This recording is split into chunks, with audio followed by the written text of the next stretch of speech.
Hello दोस्तों, स्वागत है हमारे चैनल में। देखिए तो जूलियट जल्दी वहां पर वो नवाब है, वो आता है हीर के पास और हीर को बोलता है जो मैंने भी देखा दलजीत के हाथ में वो ग्रीस लगा हुआ था जो मेरे हाथ में था। मतलब दलजीत वहां पर आया था, हीर तुम सही थी। और वो नवाब है हीर को सॉरी बोलता है, मेरी गलती हो गई। फिर हीर और नवाब दोनों बाजू में बैठते हैं, अब हमें कुछ तो प्लान बनाना पड़ेगा। तो हीर बोलती है हमें कुछ करना पड़ेगा। फिर वो नवाब बोलते हैं हम कैसे इस दलजीत को पकड़े। नवाब को तो पूरा शक था कि दलजीत ही है सब ये कर रहा है। हीर बोलती है अब ये प्लान प्लान बनाएगी, हम ये सब करेंगे। नवाब और हीर ने दोनों ने प्लान बना लिया है। नवाब है वो कल कुछ एक बड़ी भुज्जो और दोनों एक ऐसा बॉक्स होता है डिजाइनिंग वाला और वो लेके आते हैं अंदर। शायद वो सोफिया का कुछ प्लान बनाया था, शायद अंदर सोफिया भी हो सकती है।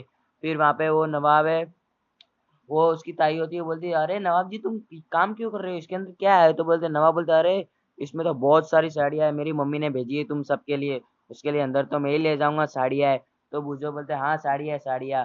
फिर वो बोलते अरे लाओ लाओ मैं खोल के देखती हूँ क्या है। और वो खोलने जाती है, वैसे ही नवाब जाता है और पूरा ढक्कन बंद कर देता है। अरे जोर से चिल्लाता है रुक जाओ। फिर वो वहां से चली जाती है। देखिए का एपिसोड बहुत खतरनाक आने वाला है। सबसे पहले तुम लाइक कीजिए और सब्सक्राइब कीजिए, शेयर कीजिए, लाइक कीजिए। नया धमाकेदार एपिसोड।